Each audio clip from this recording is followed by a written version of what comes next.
And that was very special, guys. Thanks. Really, really, really special. Well, here we go. So, we're continuing on our series of talks that are based loosely on this book called Thou Shalt Not Suffer, 7 Steps to a Life of Joy. And what we've been doing is that each week we've been taking one of the steps and we've been looking at it and we've been discussing it on Sundays and then in our sacred circles, which are our small groups who are meeting around town. And the conversation is based basically on one of those steps.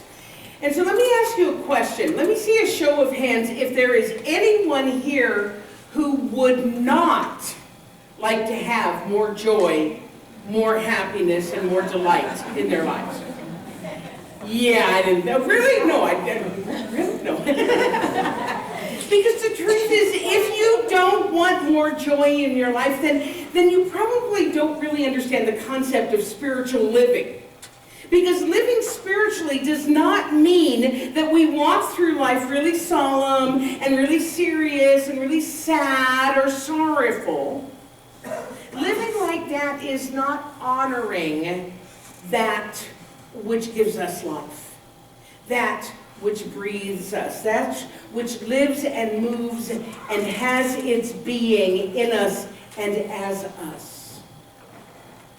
As we discussed last week, it is our right, it is our privilege, and it is our duty to express and live as fully as we are able to do, because in doing so, we are expressing the divine to the fullest. Does that make sense to you? Yeah. Our founder, Ernest Holmes, put it this way.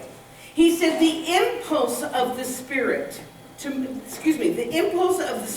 move must be caused by a desire to express what it feels itself to be. Beauty, form, color, life, love, and power. That's what God thinks it is beauty, form, color, life, love, and power.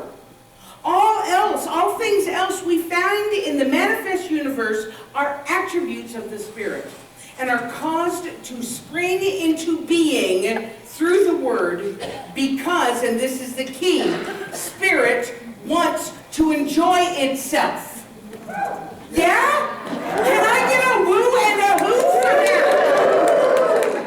Don't you love being part of a spiritual philosophy that not only encourages us to express and experience joy, but it's like part of the major teaching? Yeah? And you betcha. Now, this is not to say that we never experience sadness or sorrow or unexpected troubles in our life. Of course we do. Of course we do.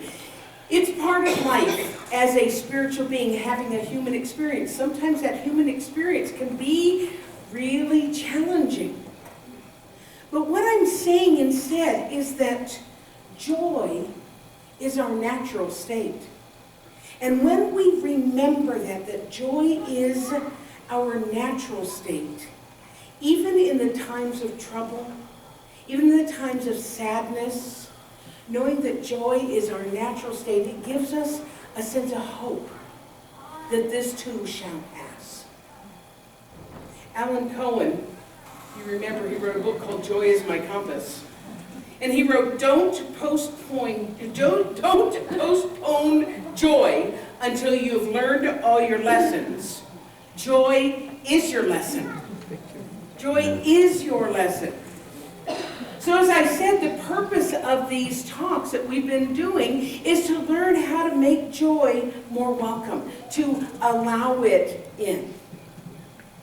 So the first step that we did a few weeks ago, excuse me, I'm going to provide joy for myself by turning on my fan. All right. So the first step a couple of weeks ago we did was we fired our old God. Oh my goodness. Because the bottom line is it is difficult to feel joy if the God of our understanding is a mean, fierce, punishing, far-off God who doesn't understand us, right? So in firing our old God and hiring a new one that is more accessible and more available, we again are preparing the way for more joy to come into our lives. The second step we did was tough for some people because it involved the process of forgiveness. And we learned that holding on to resentments against somebody is essentially keeping joy at bay. Joy can't come in when we have barriers of resentment and anger. It can't make its way in. So we went through a process of forgiving and allowing then the joy to come rushing in.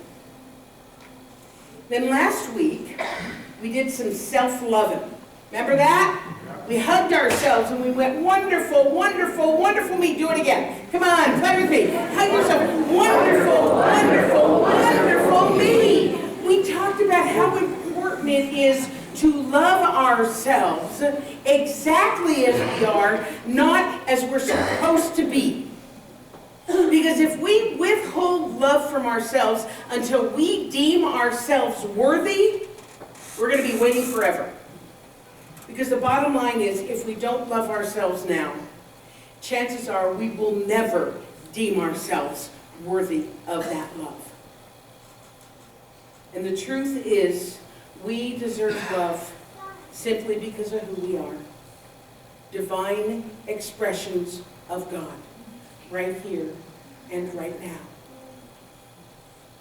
Ernest Holmes put it this way: you are a child of God, and therefore you should have a very high opinion of yourself. No foolish self-conceit, but a reverent understanding of your wondrous relationship with God. Tell yourself over and over again that the quality of love lies within you, and that it is only natural for you to be expressing it. Again, how fun is it that our spiritual teaching affirms how wonderful and how special we are, instead of how undeserving and sinful we are. Yeah? So everybody take a deep breath. Because our step to joy this week is just want what you want. Just want what you want. And I know some of you may be thinking, what? I'm a little confused. I'm being encouraged to want? I thought wanting was a bad thing. I thought being happy with myself and my life is the way that I'm supposed to be. And you would be right to a point. But we're not, this kind of want that we're talking about here is not the grasping, gotta have it, as Lucille put it, the shiny new thing kind of wanting. We're talking about recognizing that internal nudge of the divine, that divine desire, that tapping at the walls of our hearts kind of want, that internal need to allow spirit to have its way with you. In our book, Thou Shalt Not Suffer, Mark Anthony tells us that everyone has a natural state of wanting. In other words, it is absolutely normal and natural to want. In fact, he wrote this. He says, true freedom comes when you can fully embrace all that you want with no justifications, excuses, shame, or denial.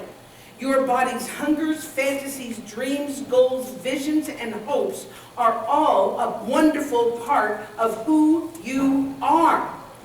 So in other words, these desires and these wants that we have, when they are fully expressed, are a way for God to know itself more fully by means of you and by means of me. Is this making sense? Yeah. To really allow it is allowing Spirit to have that experience by means of us. It becomes a beautiful and a very spiritual way of walking through life when we pay attention to those wants and those desires. What has happened, though, for many of us is that we want stuff in order to fill a hole inside of us. Am I the only one? Am I the only? Yeah. We want more and more stuff in order to feel worthwhile or complete. And then we find that all of that stuff isn't cutting it, and we don't know what else to do, so we want more and more and more stuff. But and it is that kind of grasping, it's that kind of gotta have, it's that kind of keeping up with the Joneses that is leading to the suffering that we're experiencing.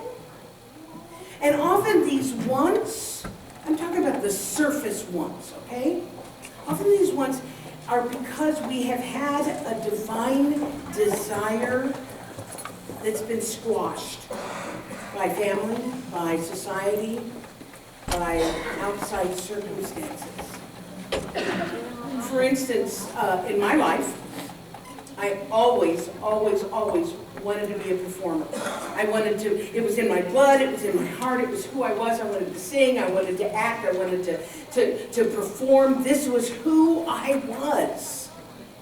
And my parents, although they encouraged me somewhat, the underlying message was, that's okay for you when you're in school, but eventually you're going to have to get practical and find a way to support yourself. And so even though I had this internal urge, this want, this desire within me to express God through my talents, through my music, through acting and performing, I put it aside in order to be practical. But because it left such a deep hole inside of me, for many years I filled that hole with drugs and alcohol and food and wild behavior. In other words, my surface wants took over because I wasn't honoring my deep want, my deep desire, my deep urging. Fortunately for me, I got sober. It was a significant point in my life. And I rediscovered my desires again. I started singing again. I acted in community theater. I did performing, and now, if you can believe it, it eventually brought me to where I am now, because let's face it, part of what I do up here is sing and perform. I don't want to say I'm acting, because I really do believe this stuff, but I'm doing this for a living, right? Yeah.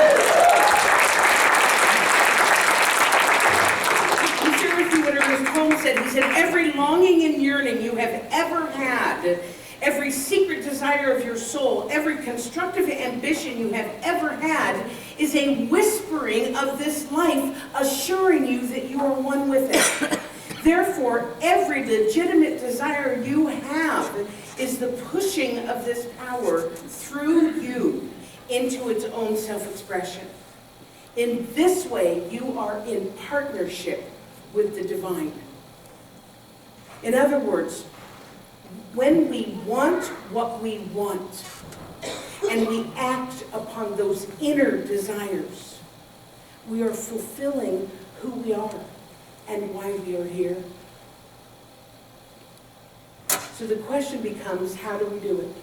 How do we do it? How do we distinguish between our surface wants and our deep desires? How do we determine if this thing that we want to do or have or experience is for our best and highest good?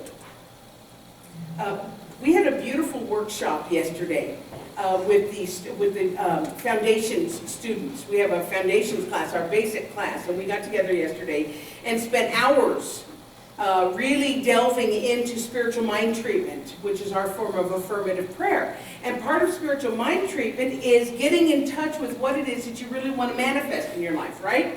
So one of the exercises was to consider two questions. What do I want? And what experience do I desire from what I want? So what do I want, and what experience do I want to have as a result of that? And the purpose was to get to the understanding that what we really want is the experience. What we really want is the feeling of the thing that we say we want, not necessarily the thing. Is this making sense? Are you following me? So we want the experience and the feeling of the thing, not necessarily the thing itself. So here was the example. We had somebody who said that what they want is a loving, intimate relationship. Fantastic. Wonderful. This is a worthwhile thing. We want to be loved. We want to love and be loved, right? But what we did was that we broke it down and we got to the core of it, and what they really want is love and respect and safety and connection and stability and passion and companionship and a sense of belonging. So even though they say what they want is a loving, intimate relationship, what the true desire is to feel loved and safe and connected.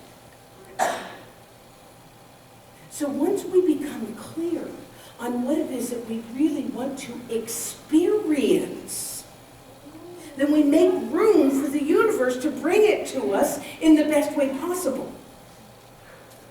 So here's what happened.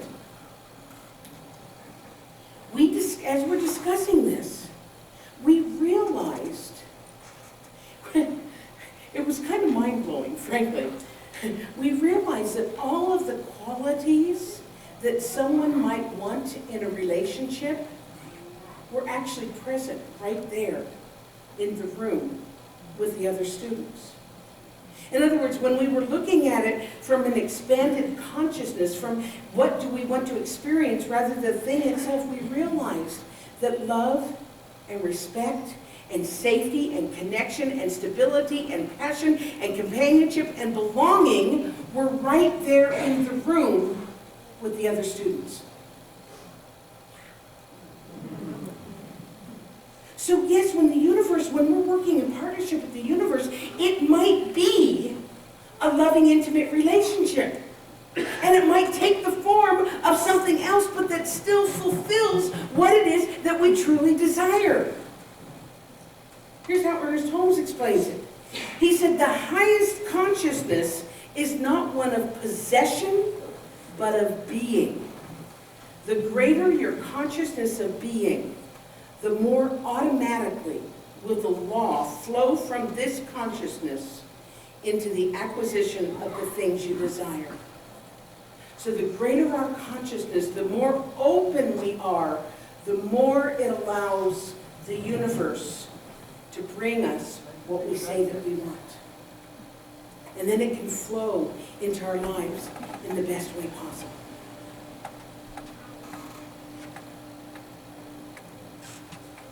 In the book, Thou Shalt Not Suffer, Mark Anthony also gives us a tool to get clear about what our wants and desires are, and he calls it the full body yes. And what he explains is that we experience life, yes, on a spiritual aspect. That's like the umbrella. But we also experience life on three other levels, and that is the physical, the mental, and the emotional. And when all three are in alignment with a resounding yes, that too can bring us clarity. So in the book, he takes us through this full body process, and just as we've done in the past few weeks, I thought that we would practice it together. You guys up for that? So Steve, I didn't actually ask you to do this, but I'm going to ask you to be spontaneous and come and noodle on the keyboards a little bit.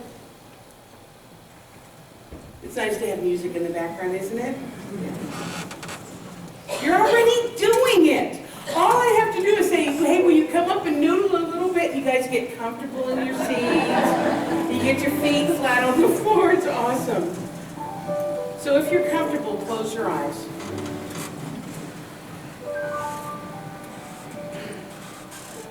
And bring to mind something that you desire or want. Maybe it's a material thing, an emotional experience. Maybe it's a physical manifestation.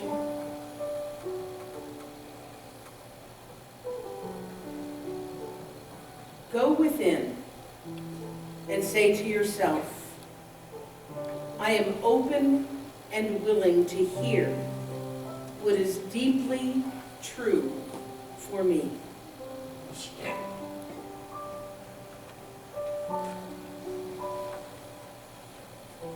And now physically take your hands and put your hands on your head. Go ahead and do it.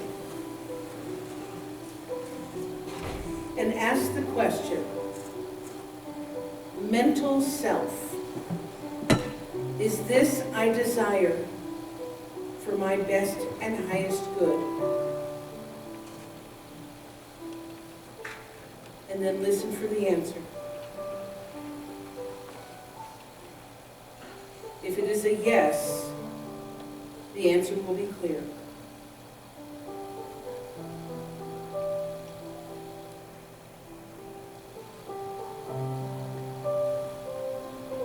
And then take your hands and put them on your abdomen, which is the seat of your emotional body. And ask, emotional self, is this desire for my best and highest good? Is this a true divine desire?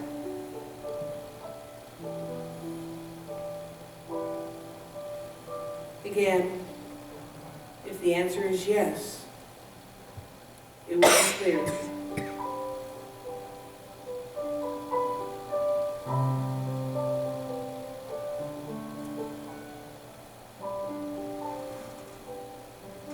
And now, wrap your arms around you, just like this. And ask yourself, body self, is this for my best and highest good? And then listen.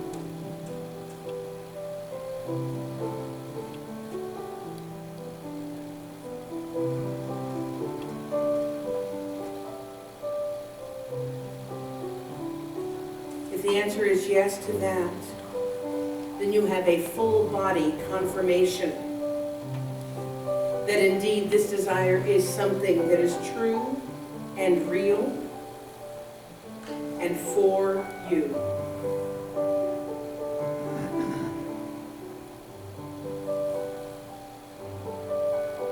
And so now,